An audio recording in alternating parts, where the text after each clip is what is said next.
es Laura Hurtado y Juan Sebastián Guerrero. Ellos nos van a hablar hoy sobre, bueno, su propuesta se llama Pensar la violencia y la injusticia epistémica en el paro nacional. Entonces, quiero señalar que este semestre estamos trabajando con ellos en el seminario sobre injusticia epistémica, un tema que está pues, muy de boom en filosofía y que consideramos que es profundamente relevante para la situación y que es una herramienta conceptual que ayuda a entender muchos de los fenómenos que están sucediendo. Entonces ellos se animaron, quieren pues, básicamente hacer lo que nos gusta, que es pensar la sociedad desde los conceptos que la filosofía nos ofrece. Y se han pensado esta exposición que creo que puede ayudar mucho y que puede ser muy reveladora. Entonces, bueno, los felicito por esto, porque creo que es muy interesante lo que vamos a trabajar estas siguientes 2 horas. Y bueno, nuevamente muchas gracias. Y vamos a iniciar. La metodología va a ser la siguiente. La idea es que ellos tengan la presentación, más o menos un estimado de 40 minutos, y posteriormente vamos a abrir un espacio para todos los comentarios, sugerencias, dudas, preguntas que puedan tener. La forma de interactuar entonces va a ser con la mano, o bueno, en fin, como deseen, o por el chat. Y sí, pues la idea es que después de la exposición abramos el espacio para un diálogo y un análisis crítico pues, del contenido de la exposición. Entonces, bueno, adelante Laura y Juan, bienvenidos y muy chévere.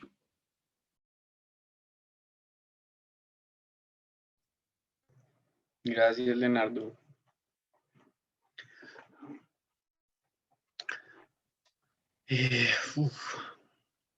Bueno, pues nada, nosotros somos, bueno, Laura y Juan Sebastián. Entonces, pues nada, hoy el tema, pues como ya dijo Leonardo, es pensar un poco la violencia y la injusticia epistémica, pues en el marco de la coyuntura actual, ¿no? De lo que está pasando ahorita en Colombia y de lo que a todos de alguna forma nos toca. Dale. Bueno, nosotros partimos desde una autora que se llama Miranda Fricker para podernos pensar esta situación. Ella es inglesa, filósofa. Ella aún vive, tiene 55 años, es investigadora, es profesora, es editora. Y pues tiene como sus temas de interés y sus fuertes, como la ética, la epistemología social, la filosofía feminista y la filosofía política.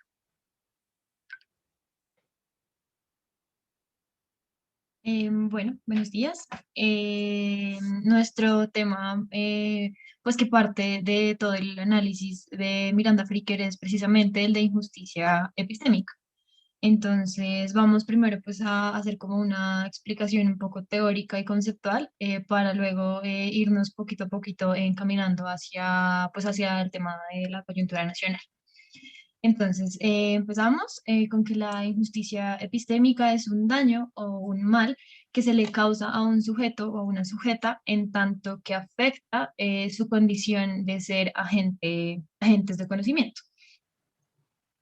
Para Fricker existen dentro de la injusticia epistémica, pues está la injusticia hermenéutica y la injusticia testimonial. La injusticia hermenéutica hace referencia a una brecha, a una laguna de recursos de interpretación colectiva que sitúan a un hablante en una situación de desventaja injusta. Un ejemplo de esto lo podemos encontrar si nos remontamos a 1960, más o menos, cuando un caso que hoy llamaríamos o tildaríamos de acoso no era reconocido como un caso de acoso porque no se tenía el término conceptual de acoso para nombrar un suceso, por ejemplo, un piropo. Y ahora, pues, un piropo en cierta medida, pues, lo reconocemos como un acoso. Entonces, esa desventaja en la comprensión de experiencias sociales es una brecha en los recursos de interpretación. Y por otro lado, encontramos la injusticia testimonial, que es en la que nosotros nos vamos a centrar para desarrollar pues todo nuestra exposición. La injusticia testimonial es cuando el oyente o la oyente resta cierto grado de credibilidad a las palabras de un hablante en virtud de un prejuicio identitario. Entonces, más adelante ahondaremos en todos estos temas. La pregunta que nosotros nos convoca hoy, un poco pensada también en el marco del paro nacional, es cómo el poder identitario, por medio de un prejuicio identitario negativo, afecta nuestros juicios de credibilidad, los distorsiona. Para eso, vamos a seguir una estructura que va primero en explicar qué es el poder identitario, luego en centrarnos en los prejuicios identitarios negativos y en los estereotipos, para después hablar sobre cómo es que precisamente estos dañan o distorsionan nuestros juicios de credibilidad. Y finalmente vamos a ser un poco propositivos y también pues en aras de pensar esto es que nos preguntamos qué podemos hacer con todo este aparataje teórico, filosófico que nos convoca hoy. Entonces, bueno, le doy la palabra a Sebas. Gracias. A ver, entonces, bueno, como ya dijo Laura, entonces vamos a partir del poder identitario para poder responder esta gran pregunta. Más adelante, poquito a poquito, iremos respondiéndola. Entonces, pues, a ver, una primera definición de poder identitario, pues digamos que es una forma en la que socialmente nosotros nos coordinamos, ¿sí? Para poder, y que compartimos de alguna forma un imaginario, ¿sí? Para controlar ciertas acciones, a pesar de que, independientemente de las creencias. Entonces, aquí pues nosotros quisimos simplificar con la coyuntura dos aspectos que creo que juegan, digamos, como un papel importante dentro de todo el marco del paro nacional y que en partes marcan una tensión epistémica fuerte a nivel nacional. Entonces, por ejemplo, dale, pon si quieres todas las imágenes y ahí ponemos. Entonces, pues bueno, aquí un poco están dos partes, ¿no? Nosotros quisimos como caracterizar un poco la idea de manifestantes y la idea de fuerza pública o de institución gubernamental de alguna forma. Entonces, pues aquí se ven como nosotros, hay figuras políticas del gobierno que de alguna manera tienen prejuicios o tienen estereotipos sobre, sobre los manifestantes. Entonces los pueden llamar vagos, vándalos, que quieren todo regalado, en fin, hay muchos términos para eso, ¿no? Conchudos, bueno, hay muchos términos. Y por otro lado, de parte, digamos, de los manifestantes, también hay muchos términos que marcan, digamos, esa estereotipificación y ese prejuicio hacia esas instituciones. Entonces, por ejemplo, que la policía sea enemiga, ¿no? O que son sicarios, o que son asesinos, o que no estudian, o que son cerdos, o como acá, digamos que hay unas siglas a nivel internacional, que es el ACAB, que es All Cops Are Bastards, como si todos los policías son bastardos. Entonces, pues digamos que esto es un poder muy fuerte que ya, sigue, ya explicaré un poquito más. Entonces, por ejemplo, en relación a la definición anterior de poder identitario, digamos, todos podemos estar de acuerdo, ¿sí? Independientemente de si somos manifestantes o policías o del gobierno o como ustedes se quieran identificar. Nosotros podemos tener el derecho a la paz y creemos en que, pues sí, deberíamos tener el derecho, ¿no? pero digamos que por una parte está, digamos, la fuerza pública y están los manifestantes. Entonces, ambos querrían, digamos, generar cierto tipo de control de acción, independientemente de la creencia de arriba, ¿cierto? Para garantizar ciertos aspectos. Entonces, en el caso de la fuerza pública, pues garantizar un orden público, eh, que la gente se pueda movilizar, eh, que no hayan vandalismo, bueno, en fin, como todo lo que quieran, ¿sí? Y por parte de los manifestantes, pues sí que hay un control de acción para garantizar, eh, uy, ya, los manifestantes tienen por otro lado el control de acción para garantizar, digamos, un desarrollo óptimo, digamos, de la manifestación, el hecho de que no se les quite de la vía, el hecho también de poder defenderse ante lo que, ante lo que les pueda querer quitar de ahí o lo que los quiera silenciar, en fin. ¿Sigue?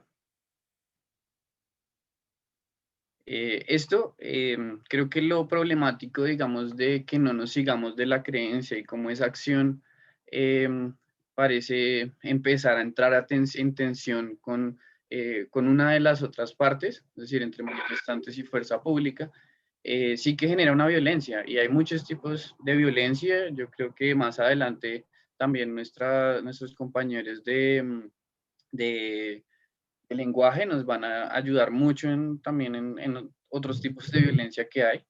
Y entonces en este sentido, pues la violencia parece ser más como una acción de querer controlar a otra parte, ¿sí? A un otro. Y en cierto sentido parece que en la misma digamos, en la coyuntura, en el paro, parece haber una disputa en términos de poder identitario, ¿no? Cómo podemos llegar a nombrar al otro o a estereotiparlo o a formar prejuicios sobre otro. Ah, bueno, quería hacer una acotación. Nosotros quisimos hacer como esta comparación, eh, como de fuerza pública manifestantes, porque siento que es un poco lo que sentimos que lo que es lo que está pasando un poco en la coyuntura, pero en realidad Fricker lo maneja en términos jerárquicos, como por ejemplo, en términos, por ejemplo, del blanco o el negro, en términos raciales, por ejemplo, los blancos pues siempre han tenido una predominación por encima de los negros. Todos conocemos la esclavitud, todos hemos conocido los casos de racismo que sobre todo, digamos, se dan en Estados Unidos. También hay que entender que pues Fricker es inglesa, ¿no? Entonces también depende mucho del contexto en el donde uno esté. Y en este caso, pues nosotros lo que hicimos también es entrar como en esta tensión que se vive en la coyuntura, ¿no? Pero en realidad es una relación más que todo jerárquica. Aquí parece que hay relación jerárquica, pero como que igual está en tensión entre ambas partes.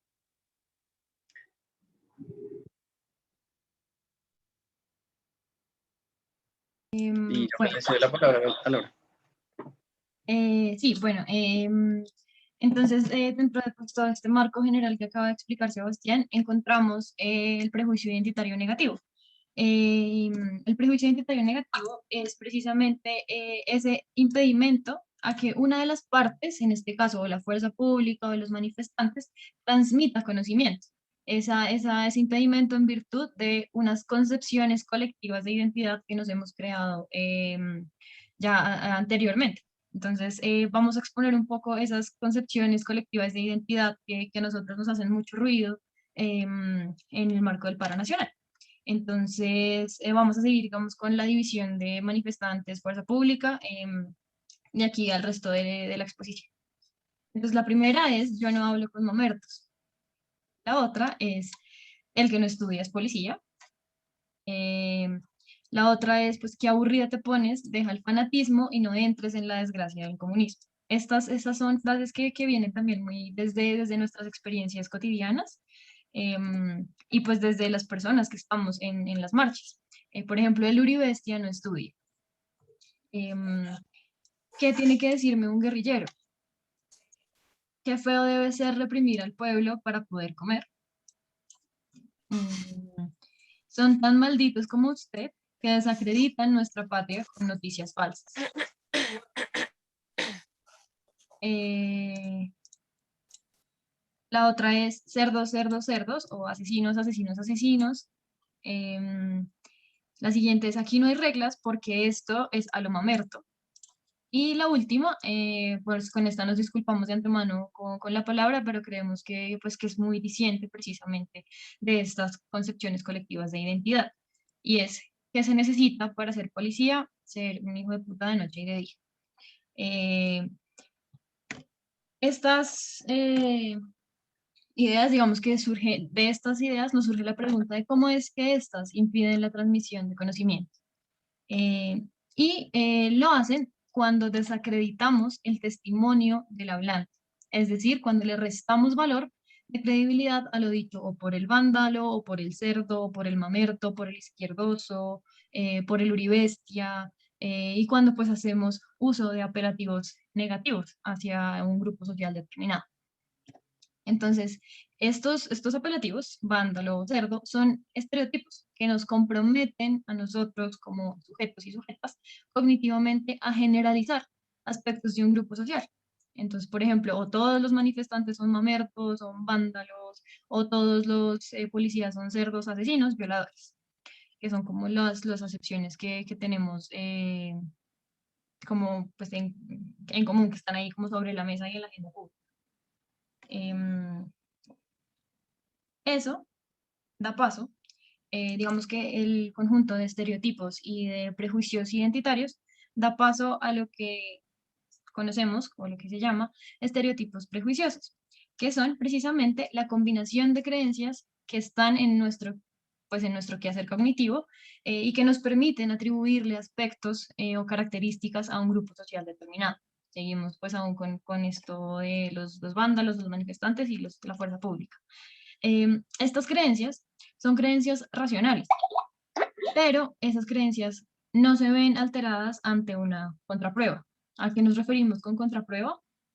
Digamos, acá en la foto de la izquierda donde aparece el SMAT y la población y pues el cuerpo civil, nos damos cuenta que no todos los policías son bastardos, ni cerdos, ni asesinos. Eh, entonces ahí esta afirmación, o bueno, esta creencia, que es como una de las más duras, pues se puede poner en cuestión. Y por otro lado, encontramos al manifestante que simbólicamente pues está pidiendo un cese a la violencia. Entonces eso nos hace ver que no todos y que bueno, que esta población no es una manada de vándalos violentos que quieren quemarlo todo, por ejemplo. Sí. Em, entonces, en este caso, pues el oyente o la oyente no reflexiona, sino que se fía de los estereotipos. Un poco también como remitiendo a nuestra intuición y a nuestra espontaneidad como sujetos pues que hacemos juicios muchas veces inconscientes. Y precisamente esa no reflexividad es lo que para nosotros y desde lo que recogemos de Flickr es lo que es precisamente éticamente cuestionable. Le doy la palabra a Sebas. Qué pena ya. En relación también a lo que estaba diciendo Laura, hay algo muy importante que es, bueno, también en esta imagen del policía, del SMAT, eh, este es un contexto en el que se da en facultativa en el marco del paro nacional y es, pues los policías no decidieron reprimir o como no decidieron, sí, entrar como en ese conflicto y demás, sino se unieron a la marcha. Entonces, no necesariamente, ahí es justamente esa contraprueba de que no se cumple, no se cumple, no, el policía no es un asesino, no, en fin. Entonces era solo eso.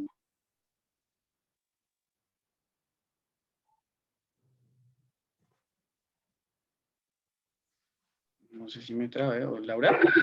Ya, eso. Entonces, esto... Disculpa interrumpirte, creo que se va a apagar se va a cortar la llamada. ya. En el chat Sí, ya está el nuevo link para que pues puedan ingresar a la otra sala y continuemos con la reunión.